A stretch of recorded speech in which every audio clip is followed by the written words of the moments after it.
Hey everyone, I'm going to try something that I've been wanting to do for a while, and this is chicken jerky for Allie Jean. I want to make some for myself too, but today we're just going to try this for Allie. So I'm going to go ahead and pound this chicken breast out, and I'm using this plastic wrap to keep the chicken juices from flying all over the kitchen, and I'm going to pound it out with this meat mallet. You don't have to do this.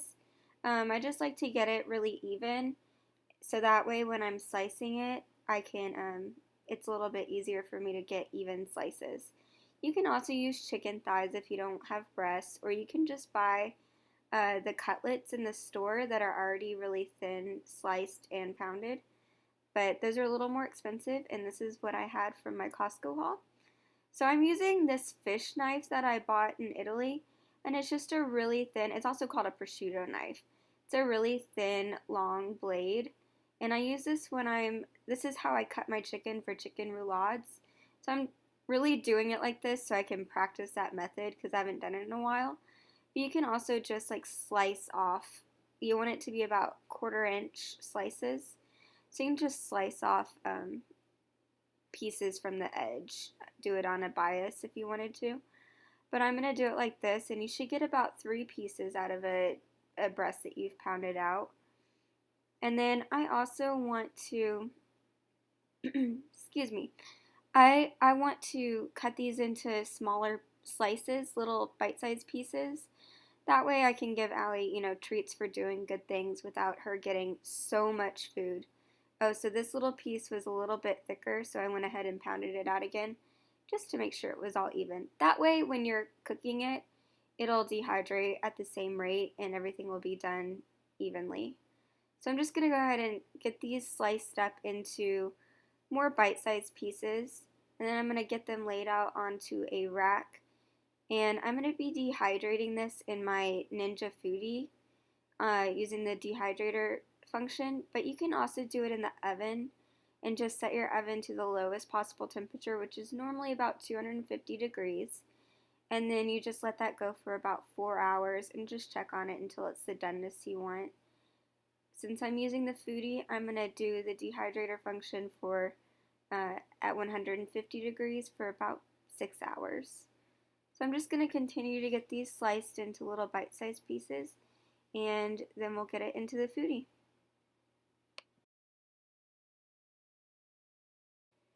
This is my dehydrator rack that I bought to go with my Ninja 6.5 quart Foodi, and when I do fruits and stuff, I'll actually line this with parchment paper, and you could line it now as well, but I kind of like the pictures I've seen of the people that have done jerky. It ends up with this grid from the wires on the rack, and I kind of like that, so I'm going to leave it unlined this time, and hopefully it doesn't stick too bad or make too big of a mess.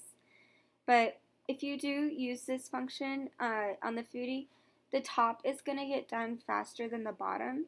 So a lot of times I will try really hard to get the really thinner pieces of the fruit or the vegetables or now meat, whatever I'm using, onto the very bottom of the rack, and then get the thicker pieces on the top. That way everything should be done pretty evenly.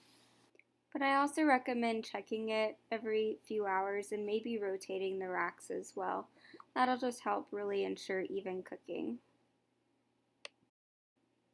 Alright, so we're going to go ahead and take this rack and put it into my Ninja Foodi.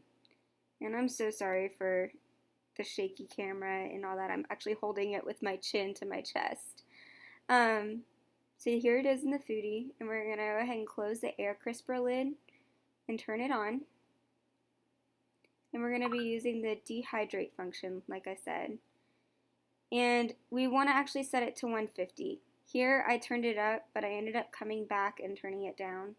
So we're going to set it to 150, and we're gonna set it for 6 hours, but we'll come and check it at probably 4 or so and maybe rotate them. So again, ignore these times, like they're totally wrong. I came back and fixed this later.